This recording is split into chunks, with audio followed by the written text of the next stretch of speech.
네, 시장이 보합권에서 횡보 양상을 보이고 있다가 아무래도 중국 증시 하락세의 영향을 받으면서 낙폭을 좀 확대하고 있는 상황입니다. 시장 변동성의 요인에 대해서 시장에서는 또 여러 가지 이야기들이 나오고 있는데 앞서 말씀드린 것처럼 일단 중국의 악재가 시장에 가장 크게 퍼지고 있고요.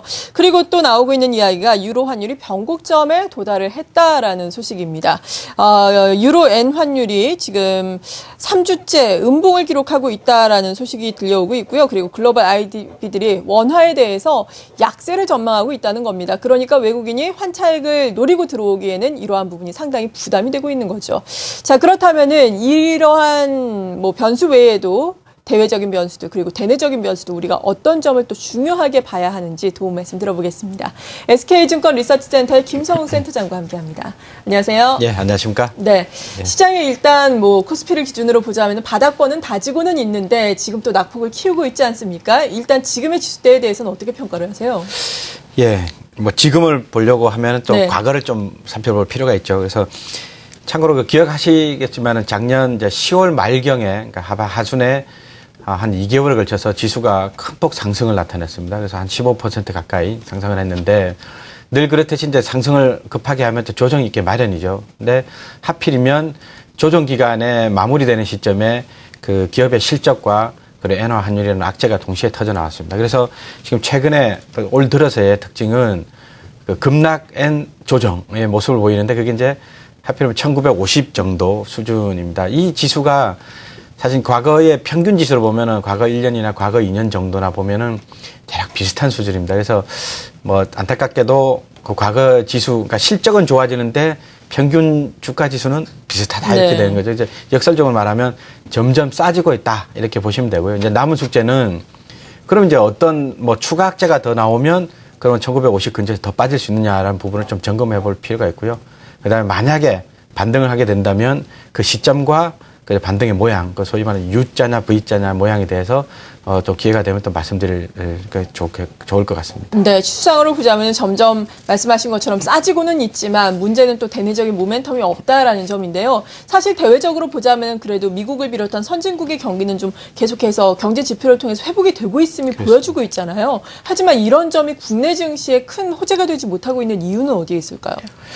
지금 이제 한마디로 이제 우리나라 경제의 특징이 이제 그 대외 의존성이 높지 않습니까? 근데 선진국뿐만 아니라 이제 이머징 마켓 대표적인 이제 중국의 의존도가 굉장히 높다는 겁니다. 그래서 다 같이 좋아지면 우리나라 경제 특성상 이제 하이베타 국가라 그러죠. 워낙 수출이 GDP 대 비중이 높고 그렇기 때문에 근데 아주 긍정적으로 하이베타로서의 장점이 있는데 지금처럼 이제 선진국 따로 가고 예를 들면 이제 중국 쪽 약간 우려되고 하면은 그러면 이제 그 영향이 선진국가 따로 논다는 거죠. 네. 그런 면이 있고 더더군다나 이제 그 테이퍼링 또는 이런 그 수급적인 그 최근에 나타나는 그 특징이 있습니다. 무슨 말씀이냐면 경제도 좋아지는 거 다 좋습니다. 수출도 잘 될 수 있는데 이게 수급적으로 외국인 투자자들의 자금이 과연 소위 말하는 테이퍼링이 실제로 일어났음에도 불구하고 여전히 적극적으로 들어올 거냐 부분에서 상당히 시장에서는 걱정을 많이 하고 있죠. 근데 이런 부분이 사실은 중국 경제와 맞물리면서 한 가지 요인이 아니고 여러 개 맞물리면서 같이 일어나고 있다라는 측면에서 보면 이제 선진국 하나만 보기에는 우리나라 경제 또는 우리나라 주식시장을 보기에는 좀 역부족이다 이렇게 보시면 되겠습니다. 네, 대내적으로 보자면 어떻습니까?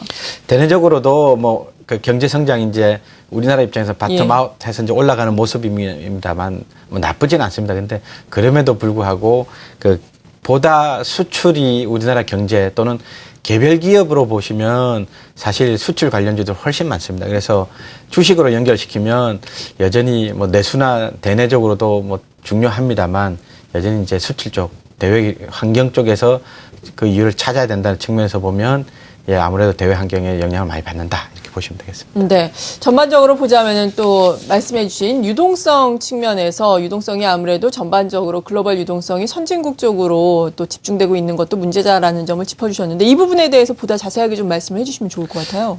예, 유동성은 좀 너무 폭넓은 의미죠. 근데 주식 시장에서는 예를 들면 이제 펀드 플로우로 좀 이렇게 좀 좁혀서 말씀을 드리면 기간을 어떻게 나누냐에 따라 달립니다만은 이제 작년 11월경, 그러니까 약간 조정을 받을 때죠. 이제 11월 달부터 보면은 글로벌 유동성, 그 글로벌 펀드 플로우가 시종일관 그 특징이 있습니다. 무슨 말씀이냐면 유럽은 계속 들어갔습니다. 자금이. 그다음에 이머징 마켓 쪽은 계속 빠져나왔습니다. 그러니까 11월부터 따지면 이제 한 3달 정도 되지 않습니까? 그래서 그런 아주 명확한 특징이 있고요. 올 들어서 따지면 이런 흐름이 좀 명확해집니다. 그래서 선진국, 그러니까 미국 시장과 일본 시장으로 올 들어서는 또 유독 또 자금 흐름이 네. 집중되고 있습니다. 그래서 이머징 마켓 자금 빠지는 규모랑 일본 시장 들어가는 규모랑 또 약간 비슷한 수준입니다. 그래서 그런 걸 통틀어 보면은 역시나 최근에 이머징 마켓 또는 우리 한국의 외국인 순매수 부분 등의 설명할 수 있는 요인으로 잘 활용될 수 있지 않을까 이렇게 생각됩니다. 네. 이렇게 펀드 플로우가 선진국 쪽으로 집중되는 건 물론 여러 가지 이유가 있을 수 있겠습니다. 앞서 말씀해 주신 테이퍼링에 따라서 이머징 시장이 악영향을 받기 때문에 또 선진국 쪽으로 집중되는 측면도 있을 것이고, 이머징 자체 내에서 보자면 또 중국 시장이 최근에 지지부진하니까 이렇게 또 이머징 시장에서 자금이 이탈되는 것도 아닌가라고 생각을 해보게 되는데, 중국 시장 같은 경우에는 어떻게 봐야 되겠습니까? 예, 중국 시장이 이제 하나만 보더라도 사실 좀 불안불안한 요인입니다만, 또 마침 또 이런 거시경제적 환경, 테이퍼링이라든지 엔달러 환율이라든지 중국 시장 같이 지금 맞물려 있습니다. 그래서 지금 그런 상황에서 중국 시장을 또 따로 떼는 보면은 역시나 이제 왜냐하면 구조조정을 하겠다, 계획하겠다는 거는 양적 성장에 대해서 어느 정도 희생을 하겠다는 얘기거든요. 그건 불가피한 겁니다. 그래서 과연 그게 어느 정도 희생을 통해서 지속 가능한 성장을 이루고 내겠느냐라는 부분이 시장에서 관심을 가질 수밖에 없는데요. 그래프를 참고로 하나 봐주시면은 이제 중국의 실물 경제를 판단하는 대표적인 지수 당연히 이제 GDP겠죠. 이제 그거 발표되기 전에 이렇게 리커창 지수가 발표됩니다. 리커창 지수라 하면 한 3가지 정도 가지고 GDP를 살짝 먼저 얘기를 하는 그런 지표입니다. 숫자를 한번 그래프 모양을 보시겠습니다. 맨 끝에 보시면 이 빨간색 그래프가 꺾어졌습니다. 이게 이제 최근까지 나온 대출까지 포함한 데이터인데요. 최근에 나온 데이터까지 포함해서 계산해보고 그려봤더니 이렇게 전 고점 근처에서 다시 떨어진 모습입니다. 이제 이게 무슨 말씀이냐면 중국의 실물 경제 또는 그것이 이제 대표되는 이제 GDP로 되게 되는데 역시나 좀 꼭지를 찍고 내려오는 모습의 가능성이 높다라는 측면에서 이제 시장에서 우려를 좀 하기 시작했다는 거고요.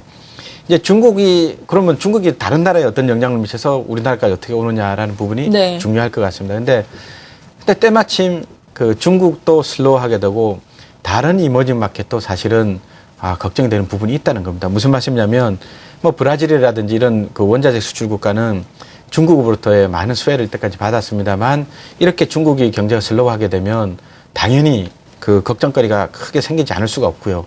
더더군다나 자금 플로우 상에서 테이퍼링 되면 실제로 자금이 빠져나갔을 때 어떻게 될 것인지에 대해서 굉장히 우려를 많이 하고 있습니다. 이런 등등에다가 사실 정치적인 요인도 있습니다. 무슨 말씀이냐면 선거들이 많습니다. 3월, 2월, 3월, 4월.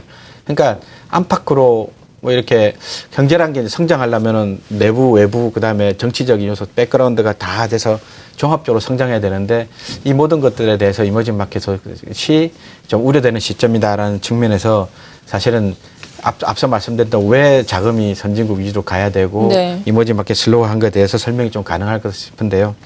또도 그런 결과 세계은행에서 지금 최근에 이머징 마켓의 경제 성장률을 다운그레이드 시켰습니다. 지금 무슨 말씀이냐면 브라질 같은 경우는 한 4% 이상을 봤는데 지금 2.4% 정도의 경제 성장률을 봤습니다. 올해. 근데 이 이머징 마켓이 2%대가 나온다는 거는 굉장히 저성장이라고 우려할 수 있는 정도라 이렇게 보시면 되겠습니다. 네. 그렇다면은 이러한 환경에서 우리나라에 또 외국인의 매수세가 유입되기 위해서는 어떤 환경이 대내적으로 조성이 돼야 될까요? 예, 표현 중에는 삼박자라고 있지 않습니까?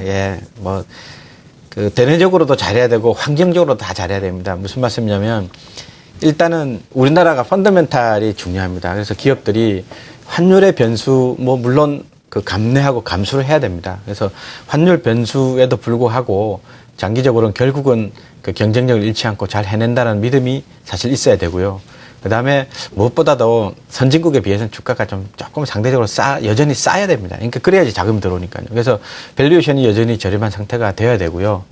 그리고 이제 펀드 플로우가 또 발생해야 됩니다. 무슨 말씀이냐면 이런 조건을 갖췄을 때 돈이 쏠려야 되거든요. 그래서 상대적으로 저렴하고 잘 나가는 회사에 돈이 몰려야 됩니다. 그래서 이런 펀더멘탈 요인, 그다음 밸류에이션 요인, 그다음에 유동성 그 수급 요인이죠. 그런 요인 3박자가 잘 갖춰질 때 우리나라의 자금이 극단적으로 좀 빠른 시간에 빨리 들어올 수 있다는 측면에서 사실 이제 작년 아까 8월 말씀을 드렸는데 그런 부분이 그때는 매크로 플레이라는 이름을 하여서 이런 돈이 좀 빨리 많이 들어왔던 경향이 있습니다. 그래서 그런 부분이 이제 달성되면은 우리나라가 이제 이런 저평가되거나 이런 밴드 플레이에서 좀 벗어날 수 있다는 건데 과연 이제 언제 될 거냐의 부분에 네. 대해서는 조금 더 시간이 조금 더 소요될 수 있다라는 측면이 좀 그런 부분이 약간 감안을 해 주셔야 될 것 같습니다. 네, 조금 더 시간이 필요하겠다라고 말씀을 해주셨는데 그렇다면은 이러한 시점에서는 어떤 전략이 필요한지 마지막으로 간략하게 정리를 해주신다면 어떨까요?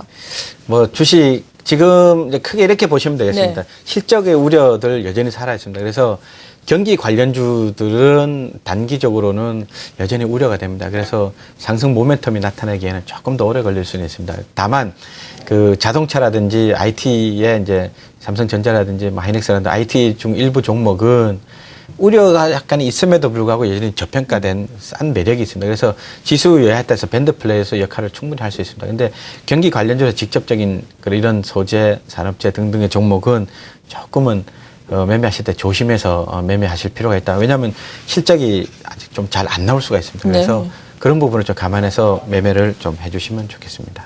네, 지금까지 SK증권 리서치센터의 김성욱 센터장이었습니다. 감사합니다. 네, 감사합니다.